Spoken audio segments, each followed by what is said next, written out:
Speaking of liberty, the National Broadcasting Company presents another in a special series of programs under the auspices of the Council for Democracy. There was free talk in the old New England Town Hall and around the Cracker Barrel in the Crossroads store, and there's free talk by free men every week at this time, led by our host, Rex Stout. You may already know Rex Stout as the author of intriguing detective stories featuring the master criminologist, Nero Wolfe. On this program, you will get to know him even better as an outspoken champion of our American democracy. Mr. Stout. Thank you, George Putnam, and good evening again to all lovers of liberty. If this were a quiz program, I'd like to start the discussion today by asking all of you listeners a very simple question. What's a newspaper? Of course, that's a little like asking how big is a rock, but I'd be willing to give attractive odds that I'd get almost as many different answers as there are listeners. A whole lot of people would say that a newspaper is a publication where you find the news, and that a good newspaper is one that gives you as much news as possible and as fully, as fairly, and as accurately as may be. Other people would say that a newspaper is where they find their entertainment and mention comic strips and special features. And still others, housewives maybe, who always examine the ads before they go shopping, would say that their newspaper was their chief source of invaluable buying information. But there's still another point of view, a more serious one. And because such questions as the freedom of the press and the proper functioning of a newspaper in a democracy are very important right now, we've invited Herbert Agar to come here this evening to discuss it. Mr. Agar is an author, a poet, a prophet of the Fourth Estate, and the editor of the Louisville Courier-Journal. So I'm going to begin by asking him my question. Mr. Agar, what's a newspaper? I know how you'd like me to answer that, Mr. Stout. You indicated that clearly a few minutes ago before we went on the air. You feel a newspaper is where you go for news. That's right, I do. But what do you think? And you feel also, I imagine, that if your newspaper gives you fairly complete coverage, fairly and impartially, it's doing its whole job well. Right again. But I still want to know what your answer is. What, Mr. Agar, is a newspaper? Well, I'll use the familiar dodge of answering one question by asking another, Mr. Stout. Why is journalism the one form of private enterprise to be mentioned by name in the Bill of Rights? Because freedom of the press is one of the fundamental principles of democracy, is one way of saying it. Of course. But if running a newspaper is just a business like any other business, like selling shoes or insurance or manufacturing widgets, why did the founding fathers single it out for such importance? You mean why do they guard it so carefully? Yes, why did they confer on the press or the newspaper business, if you like, this special right, this privilege, which is enjoyed by no other business? Well, for one thing, you could say with a certain amount of truth, because newspapers in the 18th century were much more pamphlets of opinion than what we know as newspapers today, and that what the founding fathers were protecting was the right of printing and publishing one's own opinion rather than the news business. Yes, you can take that point of view, and I'd like to suggest another. It seems to me that the answer to the question is that society conferred a special right or privilege upon the press in the belief that the press would pay society back by finding and publicizing the sort of truth that makes men free. Then your point is that the right was conferred in the expectation that the press would live up to certain responsibilities and obligations. That's the only reason for ever conferring a right, Mr. Stout. All rights are, in fact, privileges, and when the responsibilities and obligations are ignored, democracy can't help suffering. Do you mean that a newspaper should be a sort of spur to the public conscience? Yes. Or rephrasing that a little, I'd say that one of the chief functions of a newspaper in a democracy, in addition to providing full and accurate news, is constantly reminding the people of the truth, and very often of the sort of truth they don't want to hear. For example? Well, for example, the public likes to hear of corruptions and failings in far-off countries, or even in far-off sections of its own country. The maltreatment of Negroes in the South is a safe subject for newspapers in Boston, and the pruderies and fancies of New England censorship can be attacked with great bravery in New Orleans.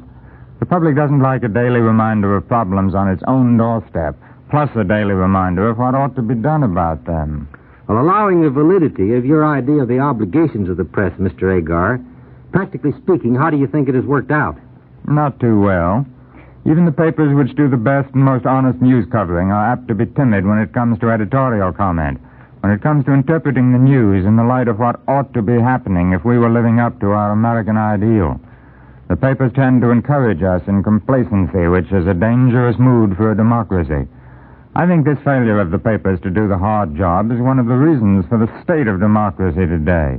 one of the reasons perhaps why freedom has been almost everywhere abolished, and why the ancient rule of slavery is returning to our world. But you don't think that's all the fault of the press, do you? No, there's fault on the other side, too, Mr. Stout. If the press has helped the public to neglect its duties, that's largely because that's what the public wants. The news business is catering to the public taste, just like the butter business. But the butter business gets no special protection from the Constitution, and the news business does. And to my way of thinking, that special protection carries with it very definite obligations. Well, granting the problem, what can be done to correct the situation? Do you think it would be helped by a system of censorship or some kind of control? Definitely not. The moment you introduce any kind of exterior control, except control by the force of public opinion, freedom of the press is gone for good. And whether you're right in saying that the proper business of the press is news, or whether I'm right in thinking that the press should also be a sort of public conscience, freedom of the press is still one of democracy's best hopes and proudest possessions. Even if I think the press hasn't always lived up to its freedom, we can't do without that freedom. Agreed. If one basic freedom goes, they all go. The cure for what I regard as a bad situation has to be a moral cure, Mr. Stout. I wish the public would demand a better press to keep it more completely aware of what's going on. Then, in your view, the readers in a democracy can and do influence the press. Indeed they do. You should read the letters to the editor that come to my desk in every mail. I'd like to ask 2 questions on that. Number 1, do you as editor pay any attention to them? And number 2, when they're printed in the editorial page, does anybody read them but the people who wrote them? Yes, on both points. The newspaper pays very close attention to what its readers think, especially on controversial questions. And as far as our readers are concerned, I can tell you that whenever we conduct a poll of most popular features, the letter to the editor column is always among the first 3. It isn't only one of the most popular features, it's one of the ways in which the readers can feel that they themselves are a part of the newspaper. And also it's enormously important that people who dislike what the paper is saying have a chance to express their dislike. The more positive the editorial policy is, the more letters you get. The letters increase because a definite policy is taken. One of the most encouraging things about being an editor is getting a response from people who like you and people who hate you. It makes you feel that what you say has some effect on their minds. Today, when great issues are at stake, the reader should express his opinions vigorously. But coming back to the question of control, you feel that you can't make the press better by passing a law? No, certainly not. Any law to control the press would be worse than no control at all. If anyone doesn't believe that, all he has to do is to examine the condition of the press in Europe. With the single exception of Switzerland, it isn't a press at all. It's just a house organ for dictatorship. Pap and propaganda. And speaking of propaganda, Mr. Agar, how much of it do you think is leaking through into our American newspapers? American editors are faced with that problem all day long. All we can say is we can't guarantee that the news that comes from any given place is accurate. This is the news that comes in. We have warned you before, and we must remind you again that the Axis powers make a habit of doctoring the news and even of manufacturing news that happens to suit their purpose. And then the reader has to sort things out for himself. Yes, and in this same general question of propaganda, it comes to us from abroad. You have to consider the position of American correspondents, because that's where most of our foreign news comes from. Of course, their dispatches are all subject to rigid censorship. Yes, and to censorship of a pretty subtle kind. As Dr. Goebbels is never tired of telling us, censorship does not exist in Germany. On the other hand, he distinguishes very carefully between fair and unfair news dispatches. Fair dispatches are stories which conform to general Nazi news policy as developed at the daily press conferences of the Foreign Office or the Ministry of Propaganda. Really, of course, they're nothing more than stories published in the controlled German press or released through the official agencies. Well, what happens when an American correspondent tries to find out things for himself? He's asked to leave the country. All personal investigation, use of private news sources, really independent reporting, come under the general classification of unfair dispatches. That's what happens in a dictatorship, Mr. Stout. The objective reporting, which our foreign correspondents have given us in the past, is impossible under conditions in Europe today. After an American correspondent has been asked to leave, and has done so, he can give us the truth, and our newspapers have run some excellent articles of this sort recently, revealing what goes on behind the wall of Nazi censorship. Of course, the people who have to depend on the controlled press of Europe are denied that truth. It all comes back to the fundamental philosophy of the Nazis, which says that the only way to run a world is to have a few masters who direct the many slaves. So they organize and distort all news that comes in from every source for one purpose. That is, to degrade the mind to the level of slavery, to destroy all freedom of speech and opinion. And if we don't want it to happen here, what are we going to do about it? What's the answer, Mr. Agar? The only answer for free men anywhere is to value the freedom we have more than ever before and to demand greater freedom. We want a press that is free and critical, spurring us on to live up to the ideals of democracy. What about England? Wouldn't you say that the press of Great Britain is still free and still critical? It's doing a good job, sure. Even in the middle of what is literally a life-and-death fight for existence, it is free, and that's a real triumph of democracy under the sharpest kind of stress. Although news which would be of military value to the enemy has to be controlled, of course, the British press is still critical, is still free to pry out weaknesses, to demand reforms. And the news that comes to us from Britain shows us that they still believe over there that there's no force so powerful as truth. There's one more question I'd like to ask you, Mr. Agar, still on the matter of propaganda. We all know that the Nazis have been carrying on a propaganda offensive, using it as a strategic weapon to supplement their military offensive. In judging communiques and stories from European sources, as we read them in our newspapers, can you give us some pointers on ways to sort out the false from the true?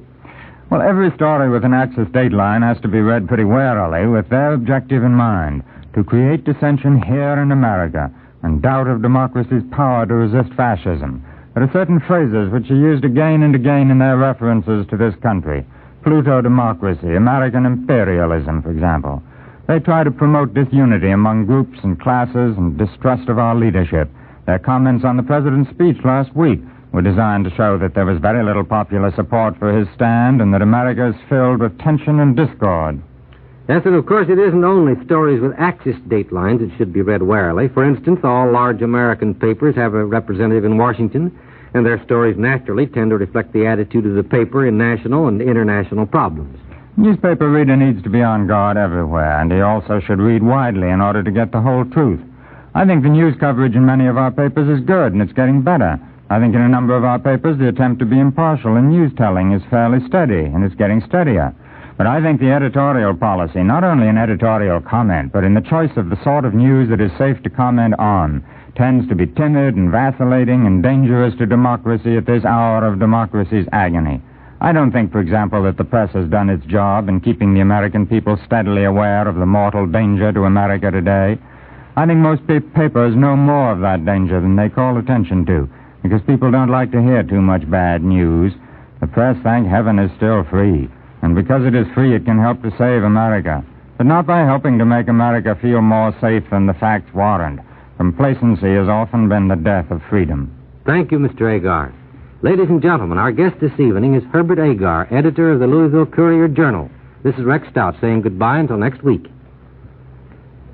You have just heard the 8th of a special series of programs entitled Speaking of Liberty, brought to you each week at the same time by the National Broadcasting Company in cooperation with the Council for Democracy, a national organization dedicated to the propagation of an American faith in democracy.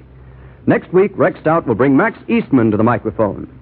A copy of the script of this broadcast will be mailed free to anyone requesting it. The Council will also be glad to send information on its activities to any listener on request.